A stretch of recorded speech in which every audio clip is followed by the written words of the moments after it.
Sharon's event and actually po suot po yung ring na binigay niyo sa kanya ng pansin ng long flowers.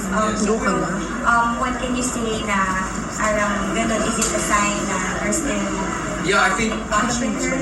yung pagbibigay ng ring is very powerful. Mas lalo na siguro kung ML rin yun. Makakatulog ka ng mabuti. Pero okay naman yung nangyari sa amin. In fact, yung umpisa ng Dear Heart was a good thing for us because it renewed friendships. So from that point on until now, natutuwa ako because nakikita ko rin sa reels niya, yung mga nagpapadala sa akin, na parati niyang hawak yung ring. So thank you very much for cherishing that friendship ring. Ayun. In terms of wellness with your family life po, siguro ano yung mga favorite quality time mo with your kids or your family? Oh, like the other day, tinuruan ko yung anak kong magmaneho. So, nasa Batangas na kami, sa Lubo. So, meron akong one whole day na wala kami ginawa kundi magmaneho. Sinusubukan namin magmaneho ng stick shift kasi hindi na uso ngayon yung stick shift. Ulit-ulit lang ako. So, naalala ko lang yung sinasabi ng father ko na diyan ka na lang din gawin mo na in anything. So, ginagaling ko. I'm not always successful in it, pero I try. Yeah. Pero at least I know I do it all.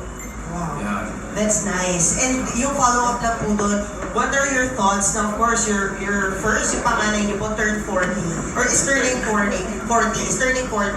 Alam ko nga, 20 lang siya. May nagtatanong sa akin, ilan taon na sabi ko, 21, 22, parang kukumpiti nila, di ba? Nanganak ko yun ng 20 ka, so mga 41. So, sakto pa rin. Di ba? Yeah. So, ano pa rin? Hindi ko siya tinitignan na ganong age. Ang tingin ko sa kanya parang pa rin 10 years old. Really? So, yeah. I don't think they ever grow up in your mind. They will always be my baby. You will always be my baby. May plans na kayo for the big celebration? For her, what celebration?